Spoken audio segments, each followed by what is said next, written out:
একজন সাধারণ রাখাল বালক থেকে ইসরায়েলের মহারাজা, যার হাতে ছিল শুধু একটি বীণা আর হৃদয় ছিল ঈশ্বরের প্রতি অগাধ বিশ্বাস। মেষ চড়ানোর নির্জন মাঠ থেকে শুরু হয়ে তার যাত্রা পৌঁছেছিল ইসরায়েলের সিংহাসনে। এটি ঈশ্বরের পরিকল্পনার এক জীবন্ত সাক্ষ্য। এই হলো রাজা দাউদের রাখাল থেকে রাজা হওয়ার কাহিনী। His journey of Mala. Israel যখন এক নতুন রাজার অপেক্ষায়, তখন প্রভুর বাক্য এলো তার ভাববাদী সামুয়েলের কাছে। ওঠো, বেথলেহেমে যাও, কারণ আমি ইসরায়েলের জন্য এক রাজা মনোনীত করেছি। একে একে যিশয়ের সব পুত্র সামুয়েলের সামনে এলো, শক্তিশালী, সুদর্শন এবং যোগ্য। তবুও প্রভু বললেন, না, এদের মধ্যে কেহই নয়। তখন মাঠ থেকে ডেকে আনা হলো এক কিশোর রাখালকে।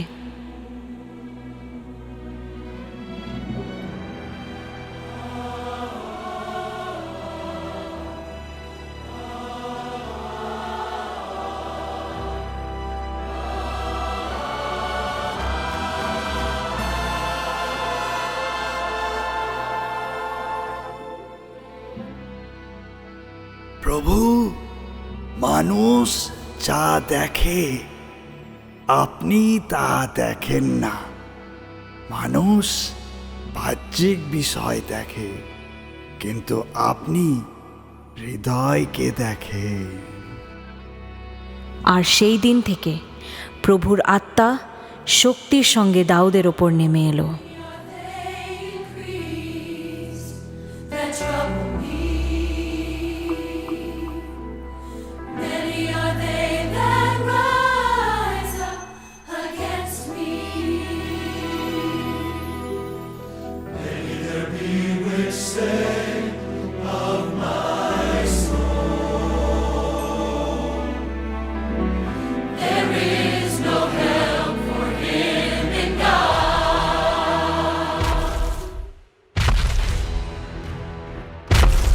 ইসরায়েল ও ফিলিস্তিয়দের মধ্যে যুদ্ধ চলছিল, কিন্তু যুদ্ধক্ষেত্রে প্রতিদিন এক দৈত্য এসে দাঁড়াত। তার নাম গলিয়াত। তার উচ্চতা, তার শক্তি আর তার কণ্ঠে ভয় কাঁপত পুরো ইসরায়েল। কোথায় তোমাদের পেয়ে? কে আছে যে আমার সামনে দাঁড়ানোর সাহস রাখে? এখন আমি ইসরায়েলের সৈন্যগণকে টিটকারি দিয়ে বলছি, তোমাদের মধ্যে একজনকে পাঠাও, সে আমার সাথে যুদ্ধ করুক। যদি সে আমাকে পরাজিত করে, তাহলে আমরা তোমার দাস হব। আর যদি আমি তাকে পরাজিত করি, তোমরা ইসরায়েলের সমস্ত প্রজাগণ আমাদের দাস হবে। গলিয়াত, তুই খড়গ, বর্ষা ও শল্য নিয়ে আমার কাছে এসেছিস, কিন্তু আমি বাহিনীগণের সদাপ্রভু ইসরায়েলের সৈন্যগণের ঈশ্বরের নামে, তুই যাকে টিটকারি দিয়েছিস সেই ঈশ্বরের নামে তোর কাছে এসেছি। আর আজই সদাপ্রভু তোকে আমার হাতে সমর্পণ করবে, আর আমি তোর দেহ থেকে মাথা আলাদা করব। আর এর দ্বারা ইসরায়েলে এক ঈশ্বর আছেন ইয়া সমস্ত পৃথিবী জানবে, কারণ এই যুদ্ধ সদাপ্রভুর।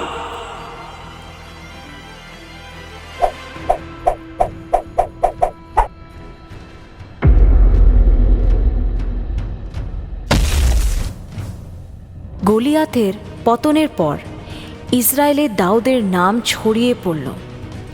মানুষ আনন্দে গাইতে লাগলো, এই বলে কি শৌল মারলেন 1000 আর দাউদ মারলেন 10,000। কিন্তু এই গান আনন্দের সঙ্গে সঙ্গে জন্ম দিল এক অন্ধকার অনুভূতি, ঈর্ষা। রাজা শৌলের হৃদয় ভয় ঢুকে গেল। তিনি বুঝতে পারলেন প্রভুর অনুগ্রহ এখন দাউদের উপর। এরপর থেকেই শৌল দাউদকে মারার ষড়যন্ত্র করতে থাকলেন। বছরের পর বছর দাউদ মরুভূমি, পাহাড় আর গুহায় পালিয়ে বেড়ালেন।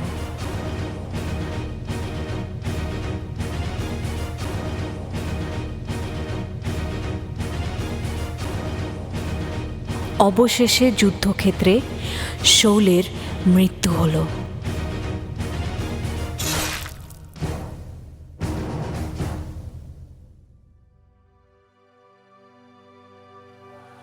আর তারপর এলো সেই দিন, হেব্রনে দাউদকে অভিষেক করা হলো এবং তিনি হলেন ইসরায়েলের মহারাজা।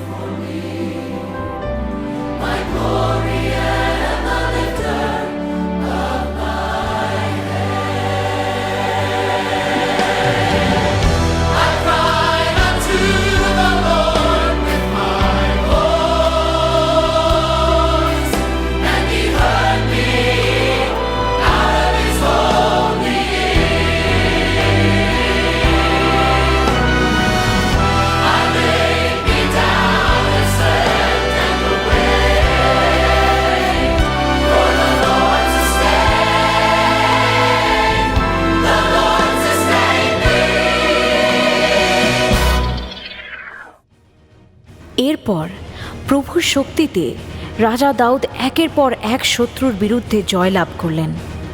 ফিলিস্তীয়, মোয়াবীয়, আমনীয়, অরামীয় অনেক রাজা তার সামনে নত হল।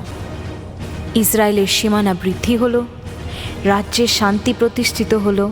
কিন্তু দাউদের হৃদয় তখনও একটি গভীর আকাঙ্ক্ষা ছিল। আমি তো নিজে রাজপ্রাসাদে বাস করছি, অথচ ঈশ্বরের উপস্থিতির যে প্রতীক নিয়ম সিন্ধুক তা এখনো অনেক দূরে পড়ে আছে।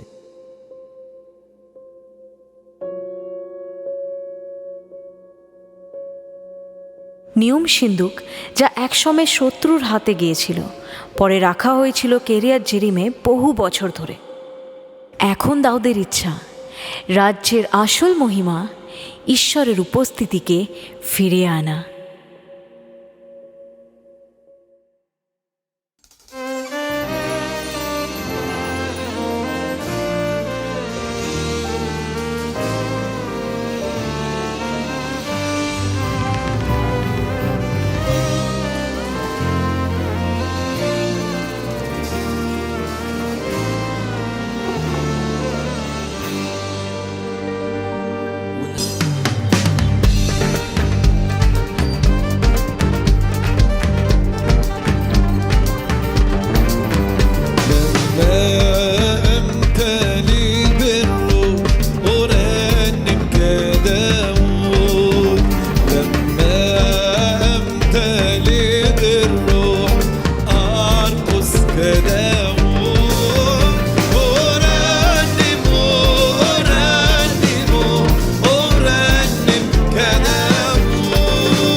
রাজা দাউদ যিনি ঈশ্বরের হৃদয়ের মতন একজন মানুষ ছিলেন, একসময় পাপে পতিত হলেন এবং প্রভুর দৃষ্টিতে পাপ করলেন। তখন প্রভু তার ভাববাদীকে পাঠালেন, যিনি দাউদকে তার পাপের মুখোমুখি করলেন। নিজের অপরাধ বুঝতে পেরে দাউদ গভীর অনুতাপে নিজের পাপ স্বীকার করলেন। কিছু বছর পর নিজের পুত্র আবসালোমের বিদ্রোহে রাজা দাউদ ভাঙা হৃদয়ে জেরুসালেম ত্যাগ করলেন। খালি পায়ে, মাথা ঢেকে, চোখে অশ্রু, সেই রাজা যিনি একদিন বিজয়ের সাথে শহরে প্রবেশ করেছিলেন, আজ দুঃখের সাথে এক গুহা থেকে আরেক গুহায় পালিয়ে বেড়াচ্ছেন।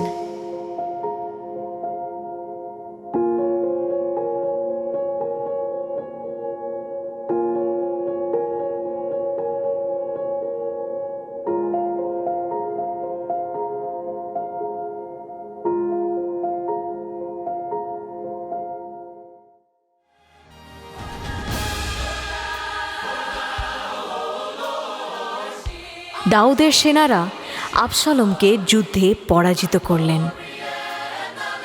ঈশ্বর আবার জেরুসালেমে দাউদকে তার রাজত্বে ফিরিয়ে আনলেন।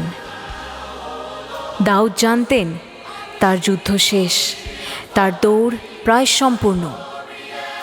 দাউদ এই বলে সমস্ত ইসরায়েলবাসীদের উপস্থিতিতে সদাপ্রভুর প্রশংসা করলেন।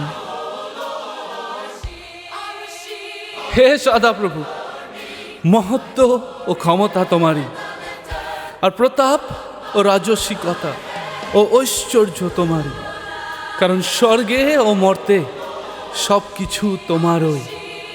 হে সদাপ্রভু, রাজ্য তোমারই, সব কিছুর ওপরে তুমি মস্তক রূপে উন্নত।